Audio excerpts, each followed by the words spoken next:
Welcome back, ladies and gentlemen. I hope you're all well in this scorcher of a summer. It has brought something good. As many of you know, I made a list where I requested indie authors comment with who they are and a little bit of their work. This has made things a little easier.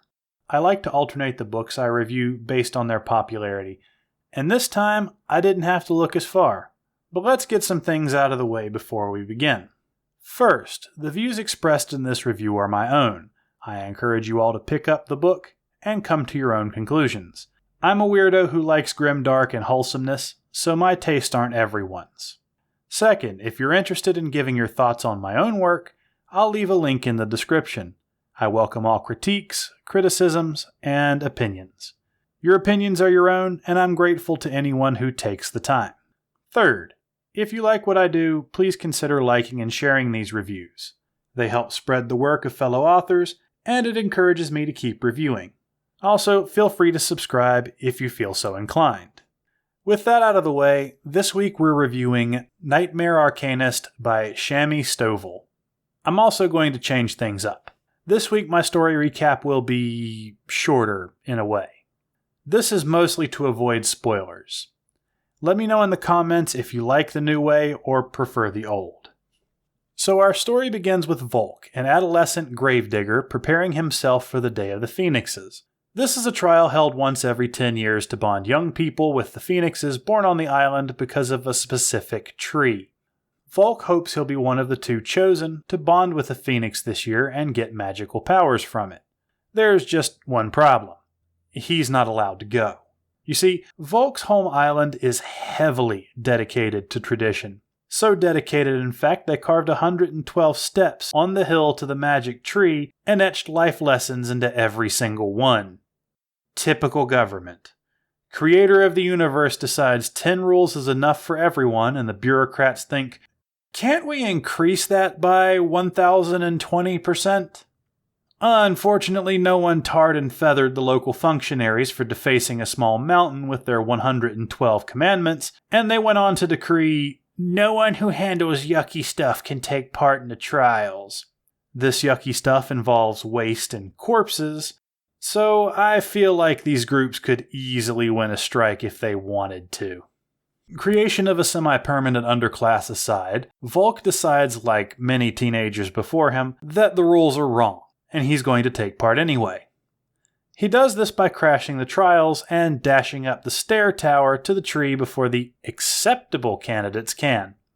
This rather upsets the local NIMByists, including the local teacher and conductor of the exam, who, regardless of not knowing of the existence of Twitter, they all do it proud by showing their blatant favoritism.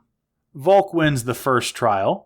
So as penance for his sin, the conductor starts quizzing him on the friends of third cousins of long-dead functionaries of the island in the second trial. He then turns around and asks his own students, who are also competing, what their favorite flavor of ice cream is. I mean, it's not really that question exactly, but you're in the ballpark of how easy they were.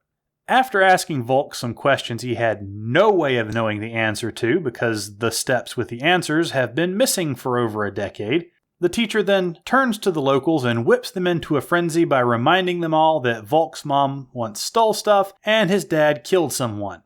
The boy, now completely embarrassed, tries to run away. Sensing weakness, the crowd throws rocks at the teenagers for his broken family, and we all get to imagine how they laughed about it later because this town is home to nothing but Disney villains. It may sound like I'm exaggerating, but it's only slightly. Depressed and on the verge of giving up, Volk is sulking while looking out at the sea, when his adopted sister comes by and tells him about some other magic creatures that may have been dumped on the island by a passing ship in a nearby swamp, and how it may be a good idea to go bond with one of those. And this is where I'll leave off the recap. This is less than 10% of the way in, if I remember correctly. Which I might not, because I was really enjoying the cartoonish evil playing out before me. So as I've started doing, let's start with my dislikes. My first one might have more to do with the fact that I don't often read much more than the first few lines of the synopsis before I decide what to review. In retrospect, I've probably been lucky so far. My first problem is the book feels a bit too simple. Now, this is a children's book, or a teenager's book, young teens, young adults. Now that I've actually looked at the full page, I know that. So, Volk is a poor, put-upon orphan who wants to prove himself, and everyone in town is mean to him, casts him aside, and hucks rocks at him when he's at his lowest. I call this a dislike, but I did kind of enjoy just how cartoonishly evil it was. The reason he's treated like this is less laughable. I wasn't lying when I said his mother was a thief and his father was a murderer. It's because of this that he was taken in by the local gravedigger, and why everyone in town treats him like he's a two-headed radioactive leper who goes around town licking everyone's spoons and defecating in the drinking water. It's a bit hard for me to believe only one person in town feels any sympathy for this orphan. It gets even harder when it comes to his adopted sister Ilya, whose only crimes were having her family killed by pirates, getting her eye cut out by said pirates, and not being cordial when they found her washed up on the beach, newly orphaned and lacking in depth perception.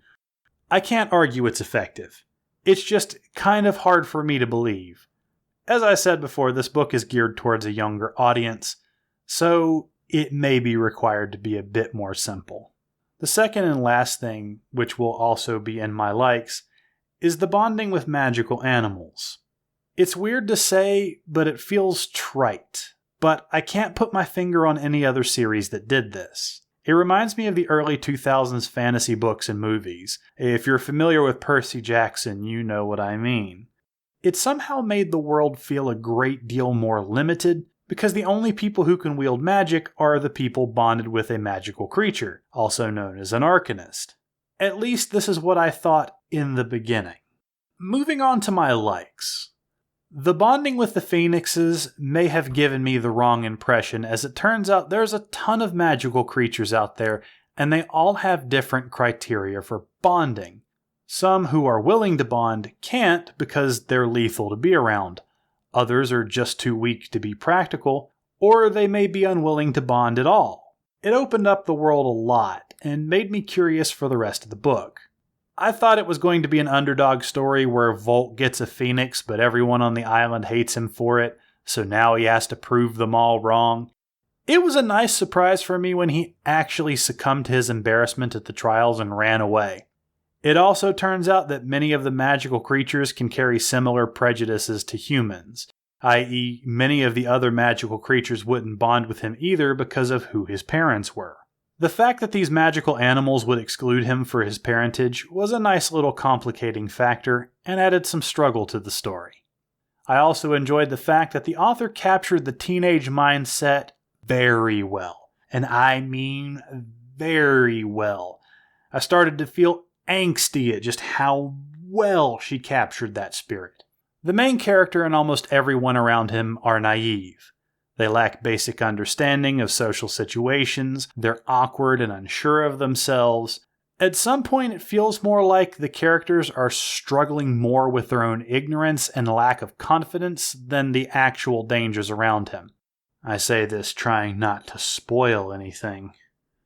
It was a nice touch that even when Volk gets what he wants, it's never exactly what he wants.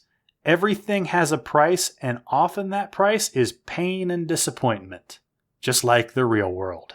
It also helped that the characters were consistent. If a character is a jerk, he doesn't get magically better just because he was wrong, or because somebody pointed it out, or because he embarrassed himself. He stays a jerk, and he finds a way to blame others for him being a jerk. Change is hard to come by, and that gave the book a nice splash of realism. So let's move into my thoughts. Volk is a character I can't decide if I like or not. I have a thing for characters who suffer, but Volk's suffering seems a bit unfitting. I understand that it used to be a normal thing to judge children by the actions of their parents. I can also understand that with nothing but bad role models, the child is likely to become much like their parents. The problem is, Volk's parents did this when he was really young, and all he's done since is work with his guardian and study his butt off. People tend to admire those who work hard, and with a decade of hard work, I expected more deference for Volk. There's no stories of him actually causing problems before this trial, or even being suspicious before the story starts. Now, he does mention that people blame him for stuff, but there's not actually any proof against him and ample proof against other people. But somehow the entire town has this boy pegged as Hellspawn. There were also times when I felt myself being pulled towards his adopted sister Ilya, but her personality never really won me over. Even when she's being mischievous, it never feels like she's doing something wrong. She's got a weird air of innocence about her that makes her mischief feel just too tame. Not wishing to spoil, many of the other players felt rather obvious in what would happen to them. Granted, the book really didn't make any of it a mystery, so I can't hold that against them.